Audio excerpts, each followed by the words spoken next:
Hi everyone. I hope you're all doing well and staying safe. This is Janice Thompson from the Tribal Law and Policy Institute. Thank you all for joining us for day one of the Tribal Veterans Healing to Wellness Court virtual training. Today's session is a Native American Docket, 8th Judicial District of Montana.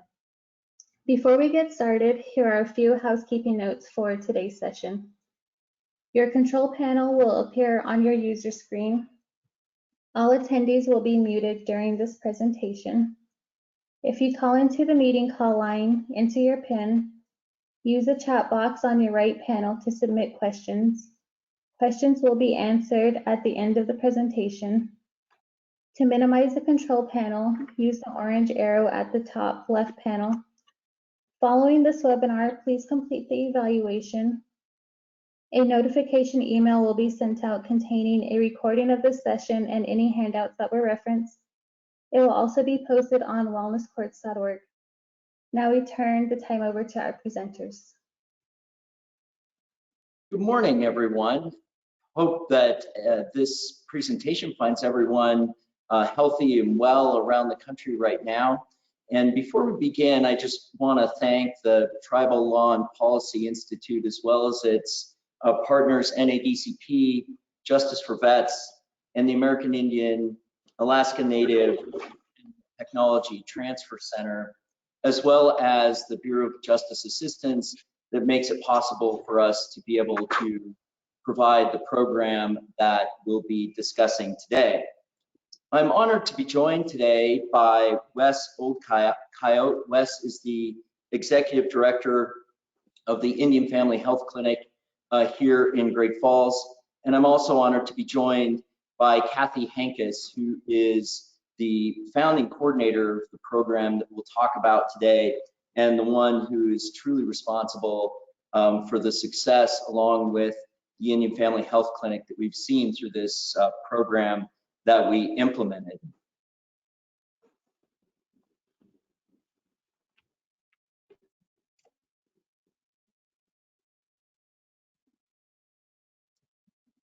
The question of why to establish a Native American treatment court docket begins with a discussion of the best practice standards published by the National Association of Drug Court Professionals.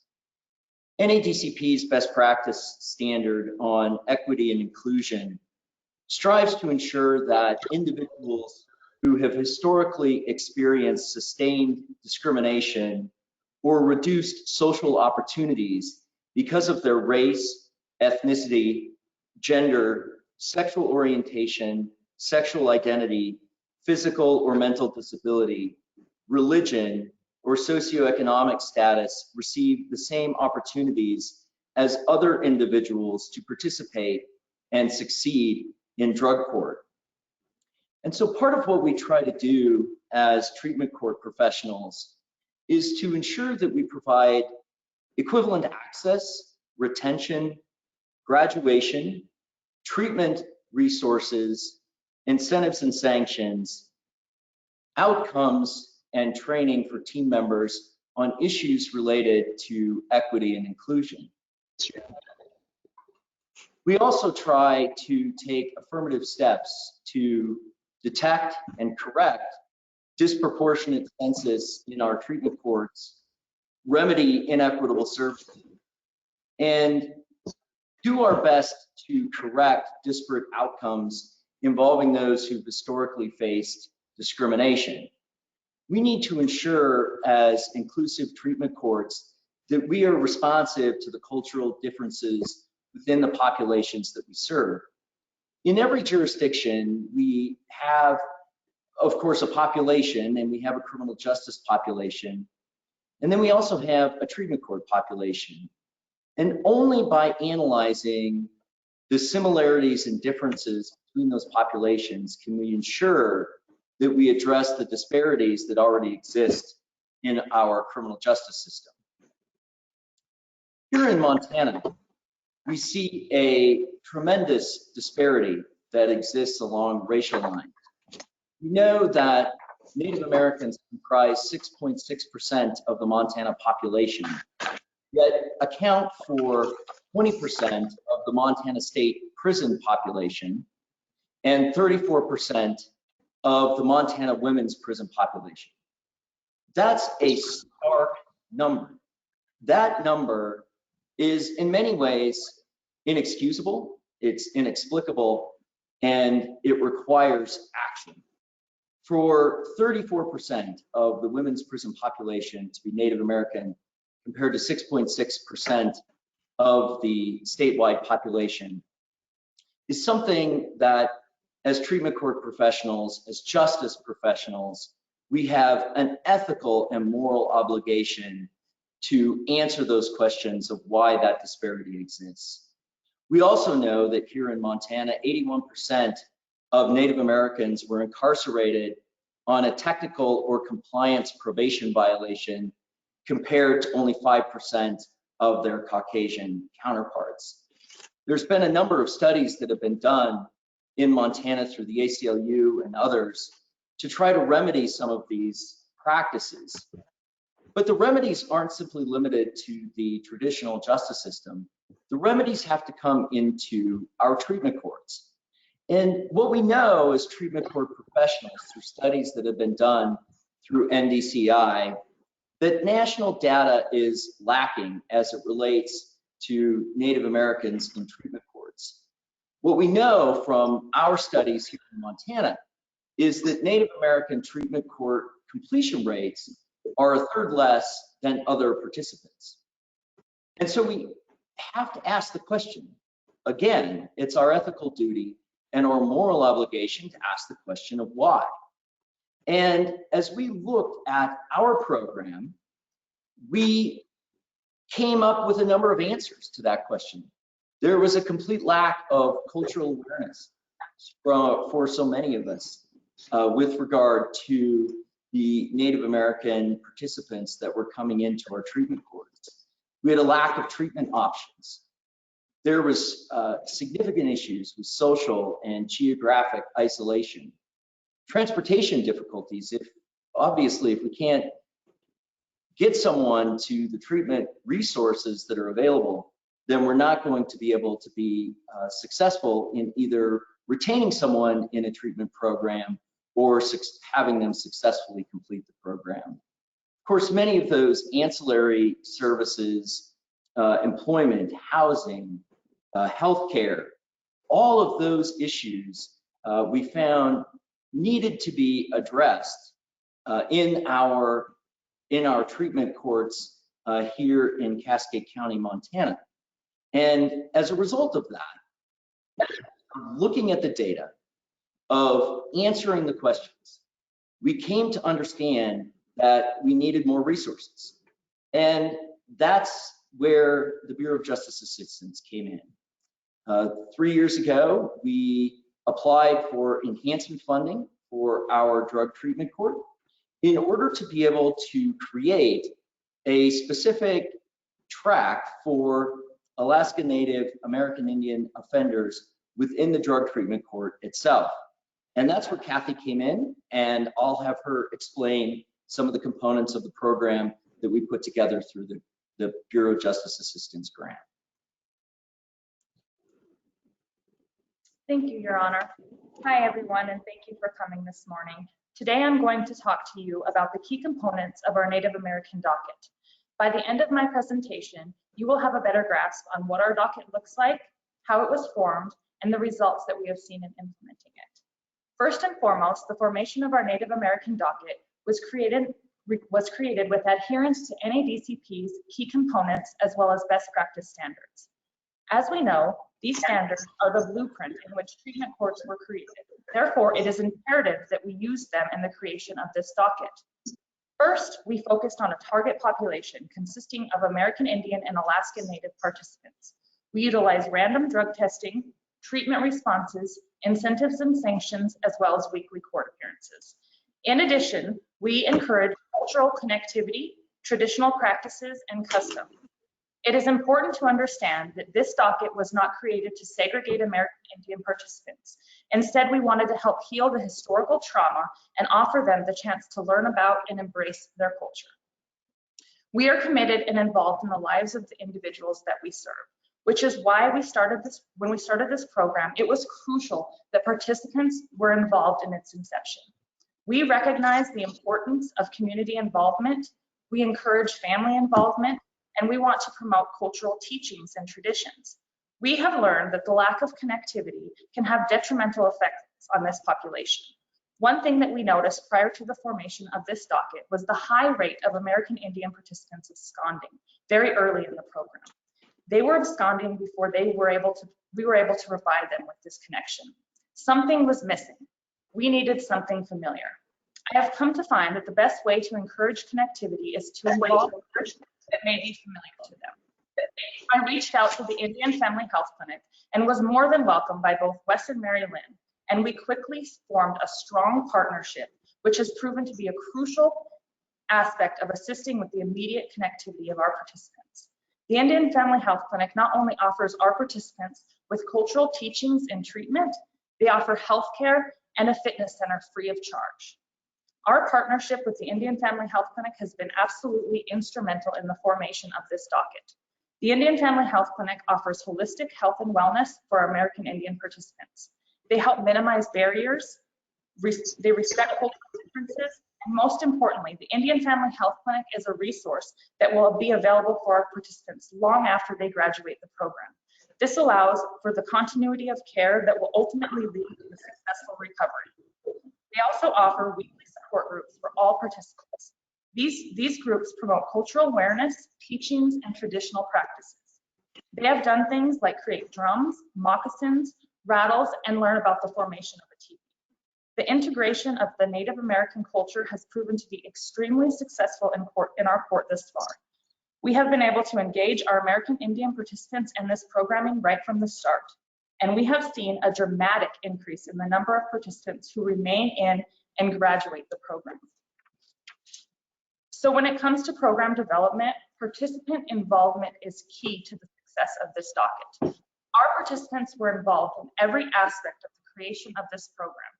It is important to involve them and to empower them to help them make this program work, because in the end, it is their life that is changing.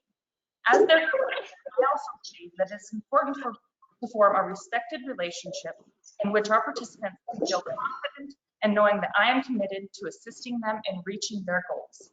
So I took a focus group of American Indian participants and I used their feedback to mold the program. I participated in weekly support groups and we came up with ideas on how to make this their program.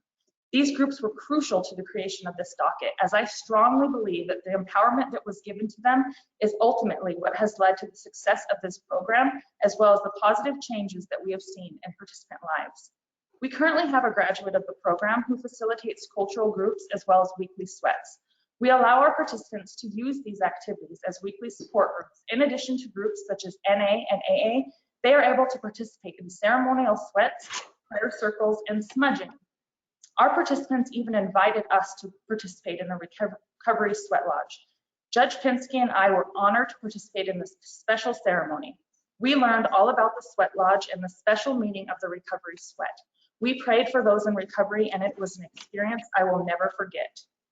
We encourage holistic healing and cultural connectivity. Research shows that those engaged in traditional health practices for substance use disorder are more successful than those who lack that connectivity to their culture, which is why the involvement of our American Indian participants is so important. It is certain that there are barriers that this population experiences due to their race. We promote equity and inclusion. We want to help heal them emotionally, spiritually, physically, and mentally. And we offer them the same level of care as their non-native participants, with the addition of cultural practices and traditions. We seek to build relationships that include them and their family in this programming. We empower them to regain their life, and we do this by minimizing barriers and respecting those cultural differences. We have worked hard to make this their program, and in return, we have been rewarded tenfold. In fact, Judge Pinski was honored with a handmade drum from participants of the United Natives group. It was presented to him at our summer graduation ceremony. To them, the drum represents the heartbeat, as well as Judge Pinski, the heartbeat of our program. We also utilize community treatment providers in establishing cultural treatment options. These providers use treatment resources such as the Red Road to Variety and Strengthening the Spirit.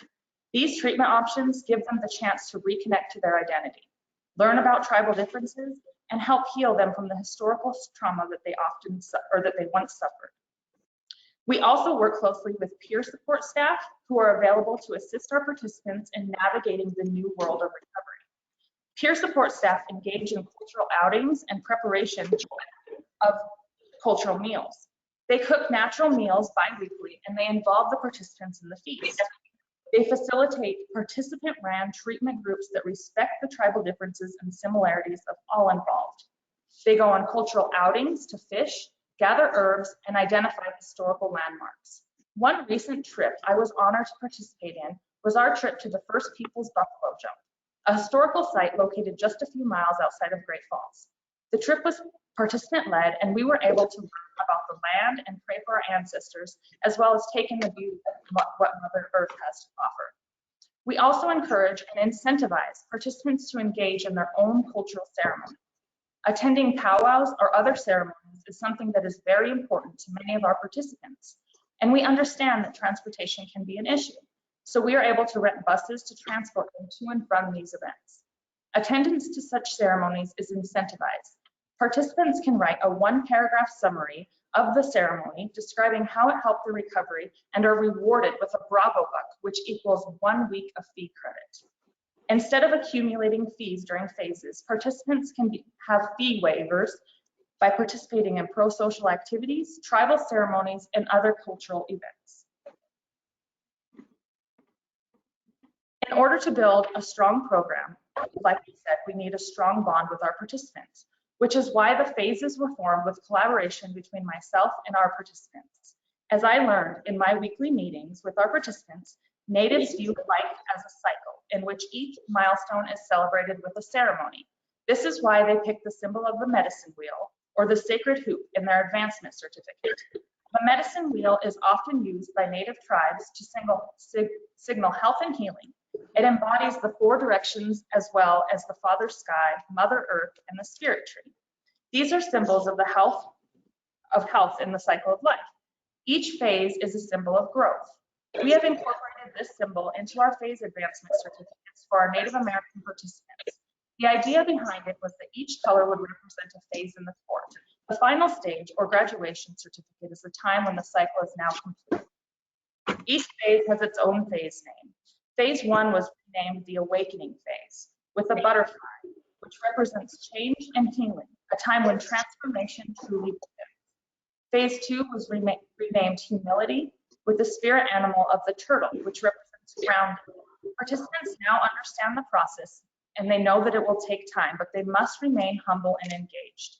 Phase 3 was renamed empathy, with the spirit animal of the wolf. This represents a time when they're finding their footing and they must remain empathetic to those around them, who may be struggling in ways which they have previously overcame.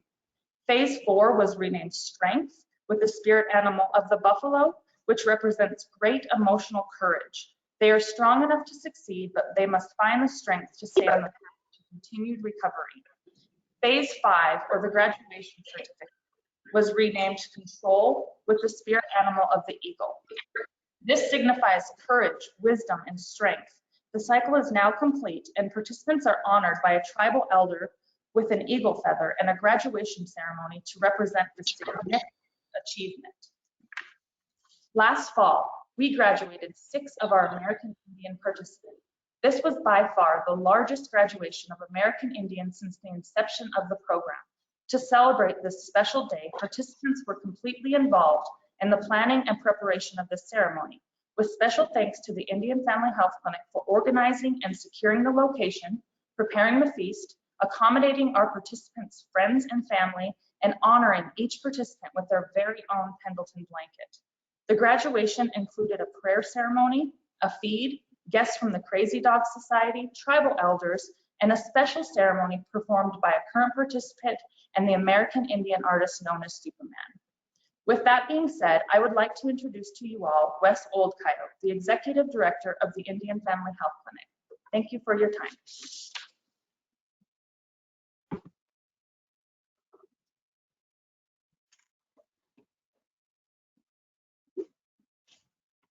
Good morning, everyone.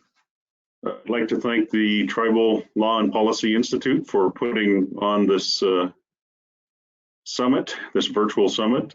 I'd also like to thank Judge Pinski, Kathy Hanks, Mary Lynn Billy for all of the support in providing the opportunity to have such a strong program in collaboration between the Indian Family Health Clinic and the 8th District Drug Treatment Court.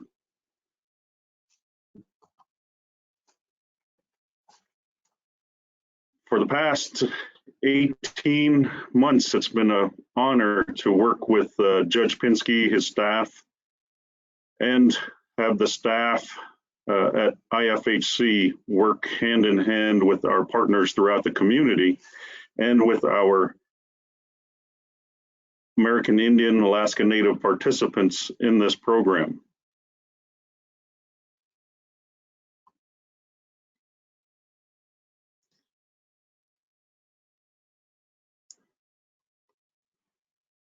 I'd like to say, just kind of give everyone some background, Indian Family Health Clinic, IFHC, as we've rebranded ourselves, is a 501c3 nonprofit.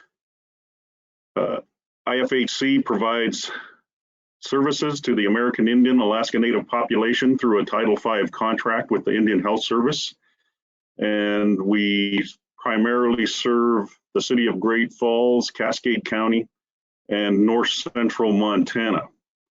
One of the things that was of evidence is the 2010 census identified 3,600 American Indian Alaska Natives in the Great Falls area.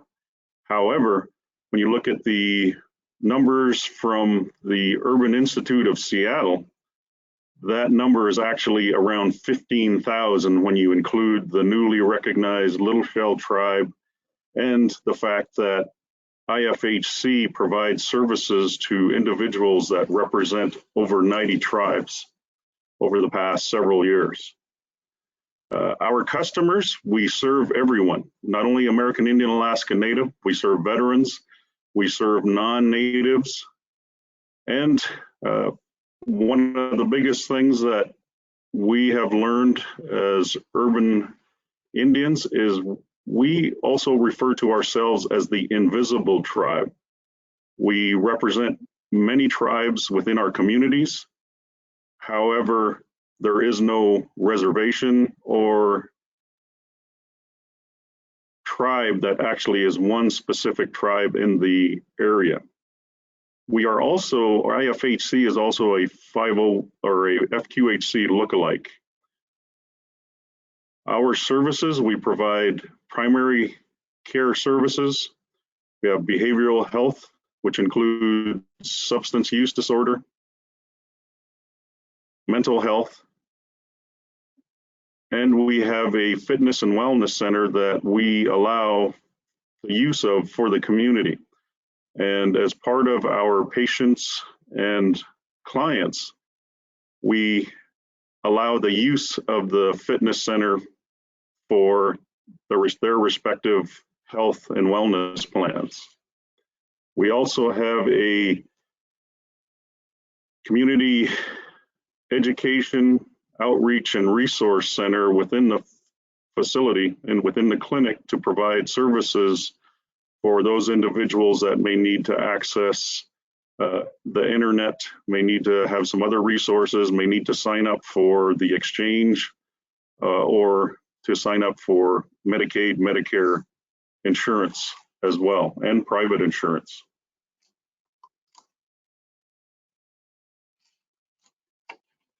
IFHC envisions a welcoming and inclusive healthcare center to provide a balance of care for body, mind, and spirit.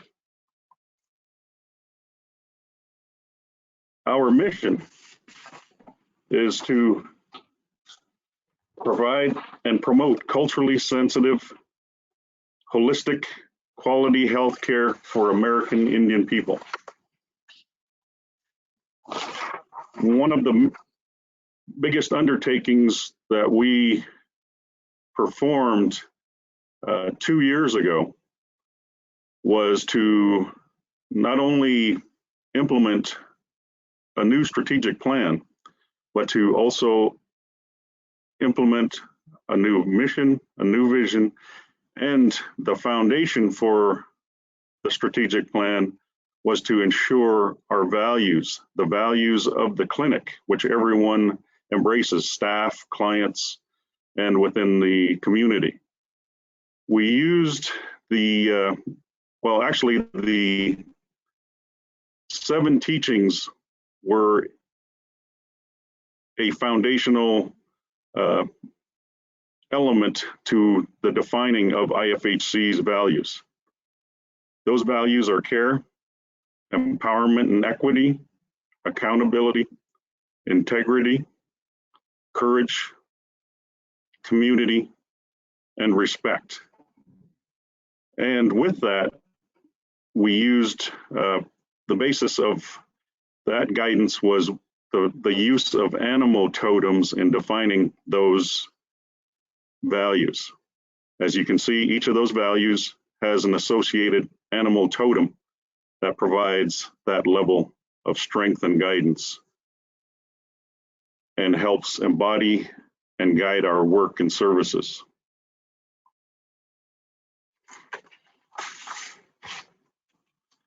As part of this effort, over the last 2 years, IFHC has gone through a transformational undertaking. Part of that was going from the old traditional prescriptive care model, just focusing just on patient from a provider perspective. The previous structured office visits, which were maybe 15 minutes, 30 minutes at the longest. There was limited integration between the clinic and the behavioral health function. We had high no-show rates, and we had a break or a gap in our fundamental quality. So over the last 2 years, 18 months particular, we have transitioned into more of a holistic care model, where we're emphasizing a culture of caring. We have implemented customer rights and responsibilities, not just patient rights, but customer, because the customers also have a responsibility into their healthcare. We have flexible care visits. We have identified 1-hour visits for all of our patients. That provides an opportunity for the integration or an integrated behavioral health service or model or approach. With that, to give you an example, let's say an individual comes into the clinic and may have some sort of pain or ache. However, the underlying issue may be more about substance use disorder or mental health. And with that opportunity, we can then have the provider, or the provider will then be able to bring in the mental health or licensed addiction counselor into a session while that individual is here. We have also seen a significant decrease in our no-show rate. Our services are quality centered. We have a lot more staff engagement, and it's evolved around more of an inclusive approach to how we deliver healthcare.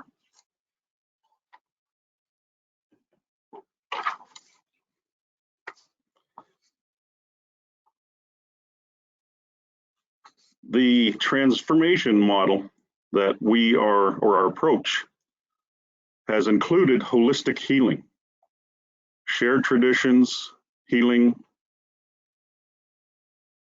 and looking at the future. A big component of that, of course, is our behavioral health integration. We have also included trauma-informed care in this process. Just to kind of give you an idea or an example, it's just one of our mental health providers, our counselors, with a number of our groups and individuals will go through a generational exercise to show how intergenerational trauma has possibly impacted or is still impacting a lot of those individuals. We also emphasize lifestyle, exercise, and integrative medicine. We have earlier and more interventions with our visits when the customer comes in to visit. The biggest change in this process, or the holistic model, is to treat when and how our customer needs it. And we focus on where that patient is, not where we wish them to be. And it's individualized. We don't just look at every customer or patient or client and say, okay, we're going to treat them all the same. They all have different needs and different services. And most recently, as long as the last 18 months, the partnership with the 8th District Drug Treatment Court, we've also been able to introduce a lot more of that integrated healing and cultural relevant healing as well. And as we know, traditions define us. They help us grow. Key to that is identifying who we are, where we come from, and what we stand for. In partnership with the District Court, both the Adult Treatment Court and the Veterans Treatment Court, we have implemented a cultural program that has enabled our Native American, Alaska Native participants to connect or reconnect to their identity. Also connecting to Native traditions, practices, and history through culturally relevant topics, discussions, demonstrations, information, peer sharing, and support.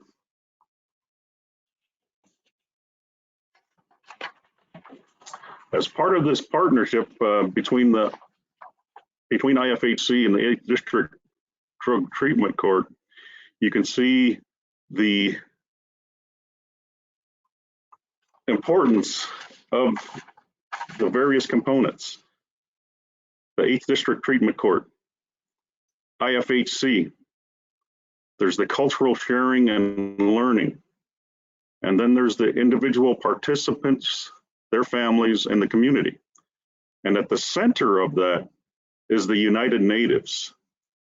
Those are the individuals that participate. They're members of the Drug Treatment Court program, and in collaboration with IFHC, attend the counseling, the weekly group counseling sessions, and individual counseling sessions with our counselors. One of the key components to that was the United Natives group. Those individuals actually named their own group. That's what they wanted to call themselves, the United Natives, due to the fact they represent so many different tribes as well, but yet working together and collaborating helps them through this process. One of the activities that the group performed was, we call it building your own drum. And each individual participant built their own hand drum. We had them build 4 for the facility that we hang and display on the wall in the clinic. And also they made several, as was alluded to previously with the 8th District Drug Treatment Court and Judge Pinski. They made drums for them as well, which was very great. Another topic was just to go over some of a previous session or sessions, is not only just talking about the teepee, but to give one of the tribes representation regarding the history, meaning, and parts of the Native American teepee. As each individual pole was identified for a 21-pole lodge, to say, here is what every pole represents. and it represents all of which we identify and use as guidance in our lives. Mother Nature, the animal kingdom, the elements, all of the physical, spiritual, social elements of which provides our health.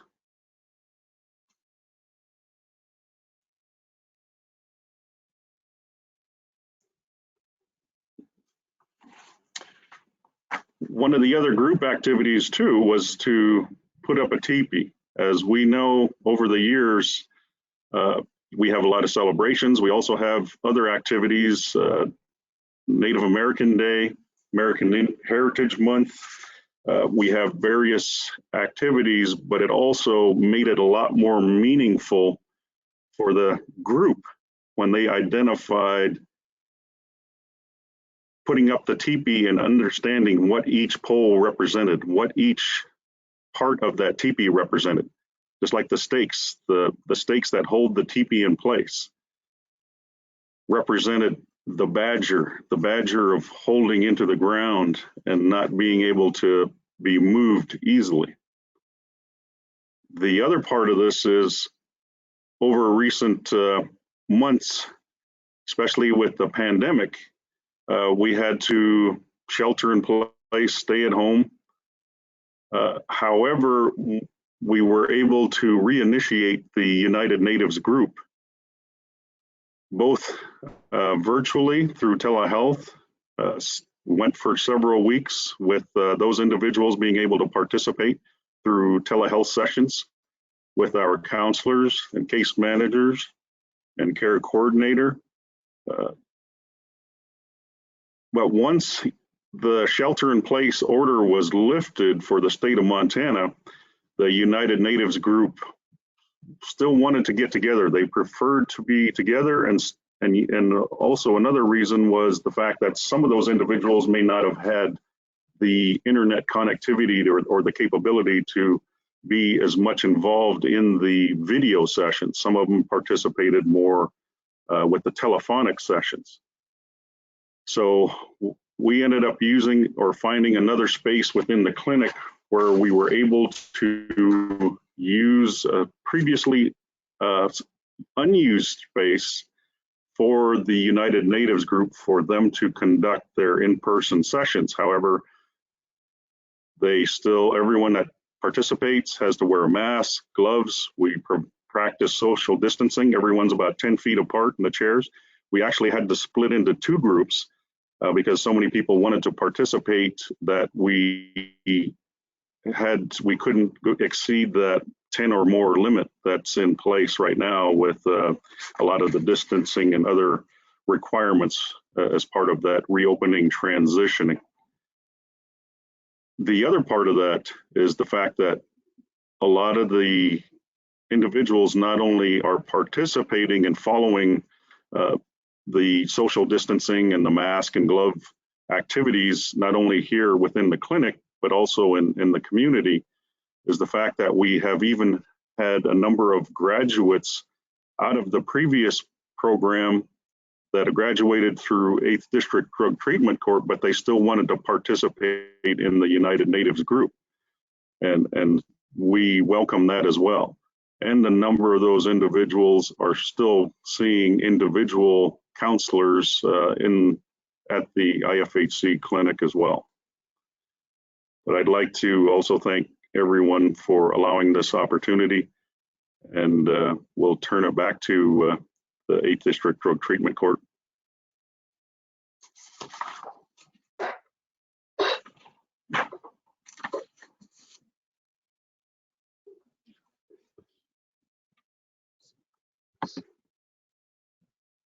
Thank you, Wes. So I wanted to leave you today knowing that we're not only informed about our specialized docket, but I wanted to share with you the success in numbers. Our drug treatment court is currently around 27% Native American. Since we implemented the Native American docket, we have seen a 64% increase in Native American participant enrollment. We have also seen an increase in the successful completion and graduation of our Native Americans by over 50%. We have seen a dramatic increase in the retention of our Native American participants, and we are keeping them engaged, and they are now more likely than ever to succeed in this program. Treatment courts have introduced humanity into a system that has all too often relied on inhumane tactics. We are trying to change that national perspective on justice. We strive to reduce stigma and to promote lasting change. And as you can see by these numbers, it is working. Thank you. I will introduce it back to Judge Pinski to let you know what's coming next.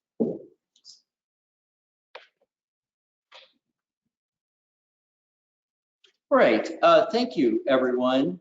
So as I mentioned at the beginning of the presentation, this collaboration and enhancement to our drug treatment court came about as our ideas developed and our analysis of our data showed that we needed this program, and as a result, 3 years ago, the Bureau of Justice Assistance awarded a $300,000 enhancement grant to our program to implement this collaboration that we've been talking about. Recently, we found out that this same enhancement grant would be carried over into our Veterans Treatment Court, and the Bureau of Justice Assistance awarded a $400,000 enhancement grant to implement this same programming in the Veterans Treatment Court.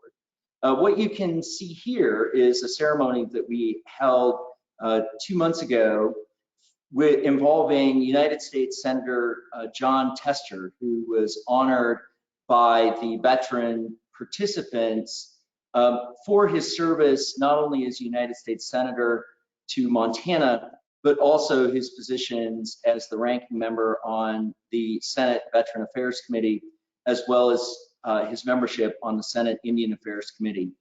Senator Tester was instrumental in making these grant opportunities available to us. And so we're looking forward to continuing our collaboration with the Indian Family Health Clinic as it relates to our Native American veterans. Some of the things that we've done initially with regard to this new grant opportunity, we've put in place a memorandum of understanding and transfer agreements with the United States District Court for the District of Montana, United States Attorney for Montana, in order to be able to expand our reach to Native American veterans. Of course, with the federal courts having concurrent jurisdiction over the reservations in Montana, that's a way for us to be able to expand our enrollment. We've also began outreach to the state courts that surround the tribal courts in Montana in order to be able to further facilitate that transfer. The National Judicial Opioid Task Force last year released model transfer agreements that can be used between tribal courts and state courts in order to be able to facilitate the resources that can be available from the different courts in order to be able to help the specific offenders. So we are looking forward to continuing to expand these programs and our continued collaboration with our community resources like the Indian Family Health Clinic. We do have some time for questions at this point, and so I'm not sure if the moderator wants to moderate the questions or how we're going to handle that.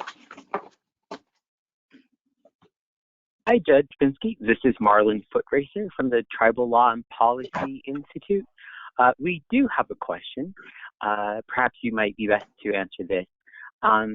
Is there any statute that dictates how tribal courts are handling their veterans courts?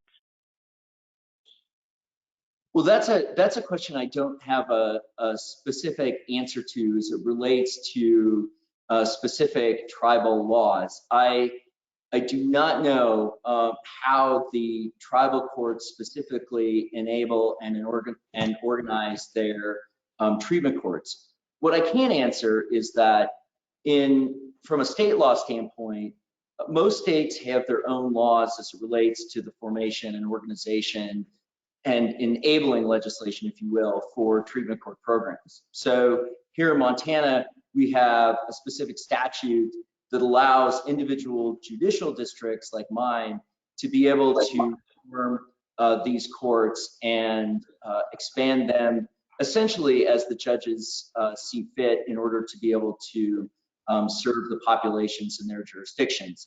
As I mentioned, courts have begun utilizing these model transfer agreements to be able to assist tribal courts and tribal courts to assist state courts with treatment programs that may be available.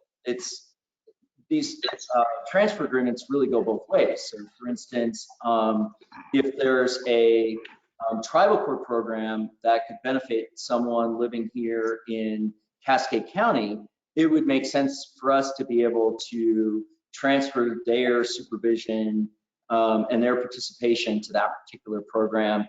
And the corollary also holds true as it relates to individuals that might find themselves before a tribal court, but could benefit from the resources that our Veterans Treatment Court can provide.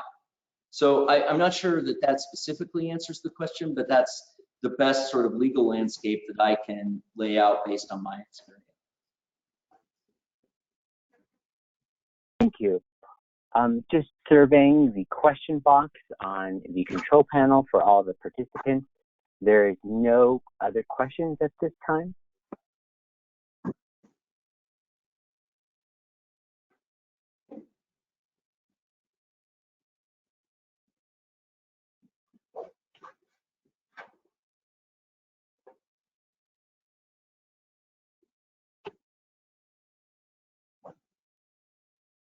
It looks like that we've wrapped up the Q&A portion.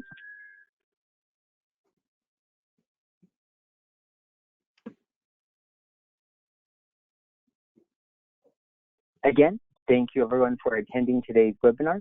As a reminder, if you had missed part of the PowerPoint presentations, they will be available on our website, wellnesscourts.org. And if you have any questions for the judge and his team, there is contact information within that PowerPoint. There's also contact information for Mr. Old Coyote at the end of this PowerPoint slide with his contact information. And again, from the Tribal Law and Policy Institute, we thank everyone for attending, and we especially want to extend our gratitude to Judge Pinski, Catherine Hanks, and Wesley Old Coyote for leading today's presentation. Thank you so much, and you all have a great day and stay safe. Thank you. Thank you. Thank you.